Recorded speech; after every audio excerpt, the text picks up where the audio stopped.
Всем привет! Самый часто задаваемый вопрос на стримах по WoW Classic – стоит ли в него играть? Не все люди, посещающие трансляцию, уже знакомы с ванилой и просто хотят понять, действительно ли это интересно. Есть ли смысл тратить на классику время? Не разочаруются ли они в потерянном времени? В какой-то мере я стараюсь на такие вопросы отвечать подробно, но вопросы задаются так часто, что я думаю, нужно записать отдельное видео, где я расскажу, в чем вообще интерес классики. Почему он привлекает столько людей, почему он привлекает меня, чем лично меня заинтересовал WoW Classic и почему я не так часто играю в более актуальные версии World of Warcraft. Возможно, мой интерес к игре совпадет с вашими предпочтениями тоже, и вы в конце концов хотя бы попробуйте, чтобы понять, что это то, что вам нужно. Итак, рассказывать о классической версии можно долго. Причин выбрать эту версию WoW среди многих других много. Но давайте сосредоточимся на 5 из них. 5 причин, благодаря которым WoW Classic выделяется на общем фоне. Причина первая. Самая высокая социальная активность среди последующих дополнений. Особенно это явление ярко выделяется на старте серверов. Фреши, как их еще любят называть. Наверное, поэтому игроки так часто говорят о фреш-серверах и ждут, когда Blizzard наконец-то повторят свой опыт и позволит пройти ванилу заново. Да, первые 2-3 месяца самые фановые, поскольку на этот период в основном приходится формирование гильдий. Игроки знакомятся друг с другом, находятся друзья, приобретаются враги. Образовывается такая своеобразная экосистема сервера, где одни игроки выделяются на фоне других своей активностью. Вот что ни говори, в ванилку большинство приходит просто почилить, за место каких-то киберспортивных достижений. Да, есть, конечно, те, кто приходит за своеобразным самоутверждением, доказать другим, что они лучше других, таких немного. Хотя подобные игроки тоже своего рода элементы социальной активности. WoW Classic своеобразная соцсеть, где вы можете как узнать вообще, чем живет народ, так и сами поделиться своими новостями. Одна из причин такого явления – само построение схемы игры.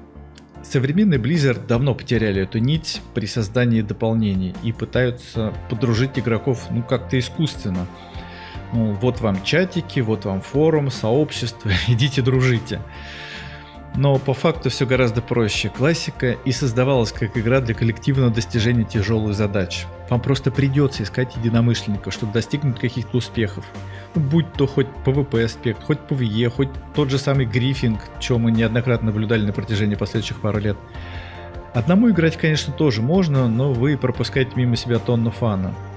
Сам WoW Classic — это просто платформа, футбольное поле, на котором игроки сами создают для себя игру. Собираются в рейды, PvP-примейды, элитные квесты, да просто хороводы вокруг банка в Агримаре поводить. Люди приходят пообщаться, это круто. Возможно, если в реальной жизни вам чего-то такого не хватает, то ММО может послужить своеобразной отдушиной, где вы почувствуете себя немножко не одиноким. И классический World of Warcraft — лучшая игра для этого. Причина вторая. Простота. Да, именно так. На первый взгляд может показаться, что классика изобилует различными побочными механиками, которые впоследствии Blizzard удалили из игры. Шанс хита, сопротивление магии, глэнсинги, эффективный подбор экипировки. Но по факту все эти премудрости быстро усваиваются и не представляют никаких ощутимых преград. Набор способностей в меру небольшой. Ветки талантов понятны и информативны. Скиллы описаны, доступны для практически любого, кто с ними столкнется. Как опытный игрок, так и новичок.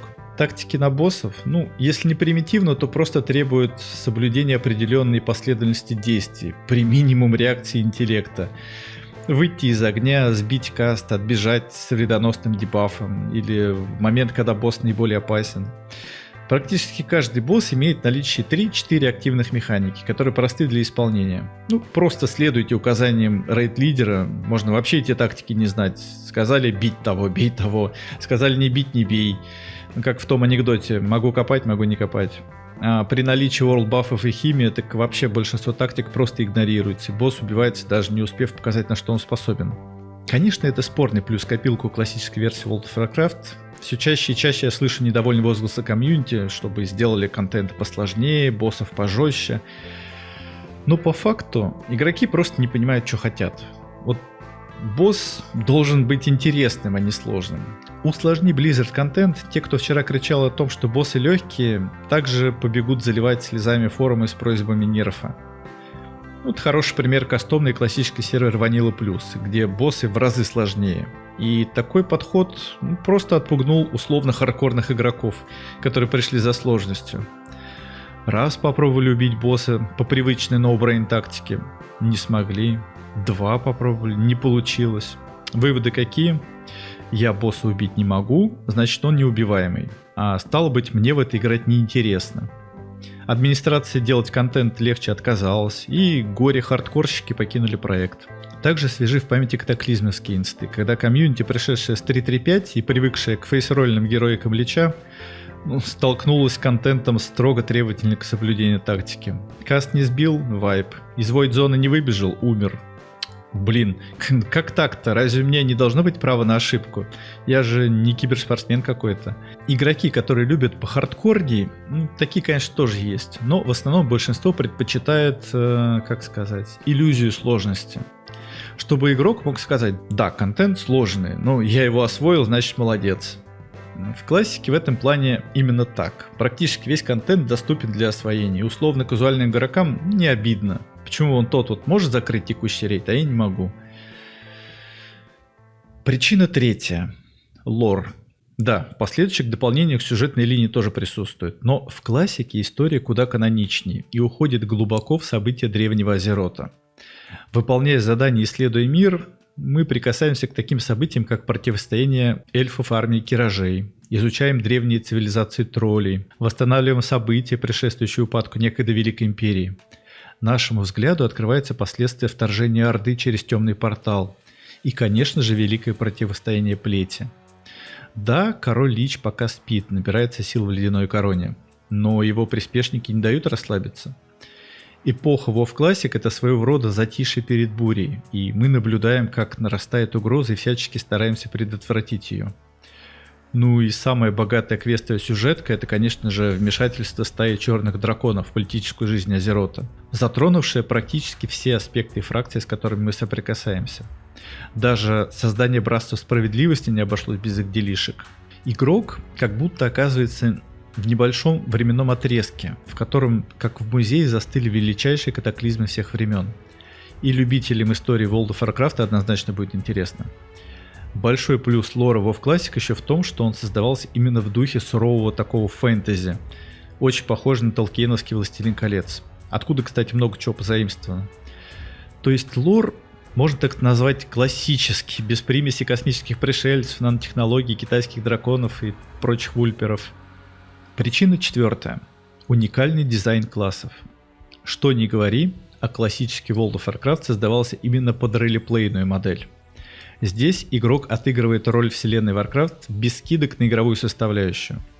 То есть, если по канону ночным эльфам под страхом смерти было запрещено использовать магию, то, соответственно, у этой расы был полный запрет на эту деятельность. Но это не то, что вы не можете играть за мага найт-эльфа, а даже не сможете найти в их столице тренеров магов, поскольку это просто противится логике истории. Разработчики очень трепетно относились к таким нюансам и старались перенести в мир Азерота все до мельчайших деталей. Стрелы у охотников, ядоварение у разбойников, отсутствие паладинов у Орды, шаманов у Альянса и много таких аспектов, что создает условия для отыгрыша роли героев, попавших в этот своеобразный мир.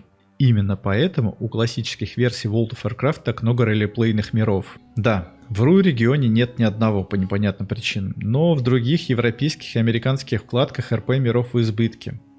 И игроков тоже достаточно, которые кроме анализирования цифр урона еще и погружаются в характер и особенности своего класса. Дизайнеры, составляющие классы, делали упор именно на это. Если ты друид, то игра всячески направляет тебя на путь исцеления, поскольку эта роль как нельзя больше подходит к этому классу. Как хранителя природы. А если ты захотел быть воином, то будь готов к суровой закалке испытаниями, подготовленной для тебя при развитии персонажа. У воинов даже есть целый остров, созданный специально для них, где по отыгрышу их проверяют на стойкость, прежде чем доверить более сложные испытания. Да, со временем разработчики старались балансировать, уравнять способности различных классов, сделать их конкурентоспособными, чтобы они одинаково эффективно справлялись со всеми ролями. Но в ваниле упор был сделан не на это. Выбирая класс WoW Classic, будьте готовы принять истинное предназначение этого класса, и кроме прокачки еще наблюдать различные ролеплейные особенности за него. Ну и не пытаться переносить игровой опыт актуальных дополнений в ванилу. Например, пытаться сделать из друида или паладина DD-класс вместо роли, уже определенной разработчиками. Ну и причина пятая. PvP. Уникальный PvP-опыт классического World of Warcraft. PvP в WoW появилось не сразу. Разработчики делали первые шаги в этом направлении, еще не зная положительные и негативные стороны данного аспекта игры. Поэтому PvP-составляющая WoW Classic самая непохожая из всех существующих. Сама система прокачки рангов может не самая удобная и честная, но у нее тоже есть свои фанаты. Я лично был знаком с игроками, которые вкачивали 14 ранг по второму или даже по третьему разу. Кроме этого, сама механика PvP в ваниле зависит от многих вспомогательных факторов. Инженерия, химия, квестовые предметы. Игроку, решившему посвятить себя этому направлению игры, будет не скучно. Кроме того, PvP и PvE в классике тесно переплетено между собой, и скипнуть что-то одно навряд ли получится. Нужен как PvE-гир для эффективного PvP, так и некоторые PvP вещи, которые в определенных фазах являются висовыми для PvE. Ну а мировое PvP в ваниле развито как нигде. От того, насколько ваша фракция сильна, зависит многое. Это и контроль выгодных фарм-спотов, и стычки в местах, где пересекаются квестовые линии Орды и Альянс, Тернистая долина. Есть игроки, которые предпочитают даже скипать эту горячую точку в угоду быстрой безмятежной прокачки. На старте серверов PvP-ивенты следуют один за другим. Хорошо, когда на классические миры залетают такие массовики-затейники, которые собирают игроков на различные рубиловы.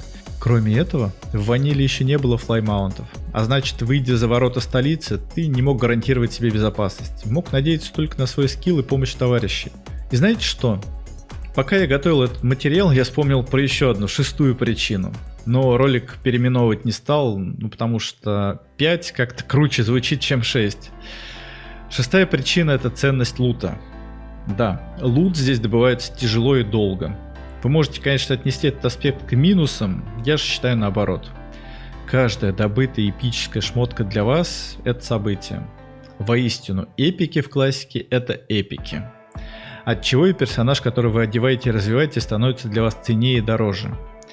В последующих дополнениях одеваться становилось все легче, а рарный шмоток уже потерял свой таковой статус. Легендарными предметами мог обзавестись каждый, и никого ими уже нельзя было удивить. А эпиксы валились прямо с квестов на прокачке. Разница присутствовала лишь в этом левеле предмета. Грустно, конечно, это все. Я до сих пор помню свою первую эпическую вещь. Это был Funk of Vinoxis со змеи из Ульгуруба. Я вспоминаю ощущение, когда я на своем престе получил этот предмет. Рад был как слон. Приходя в инс, меня просто все разглядывали, с завистью интересовались, где такая красота падает. Чё там эпики? Вспомните фарм Далрендов в УБРС, когда вам падает заветный мейнхенд. А пищик для магов, а ходж. Этим предметам сроду быть эпическими, но Близы почему-то их сделали рарными, но это не важно. Кроме предметов существовали и редкие рецепты, которые стоили кучу голды. А крафтера шлема львиного сердца знал весь сервер, так что да, в классике каждая шмотка, добытая на вашего персонажа, это огромное количество сил и нервов. Но оттого играть, конечно же, интереснее. Спасибо, что досмотрели это видео до конца и поддержали его лайком и комментарием. Пишите вашу причину, которая помогла вам выбрать среди кучи других игр именно WoW Classic. Подписывайтесь на канал, если еще до сих пор этого не сделали. Я очень ценю вашу поддержку и, естественно, ваша активность дополнительно мотивирует выпускать больше свежих и интересных видео. Всего хорошего, не болейте.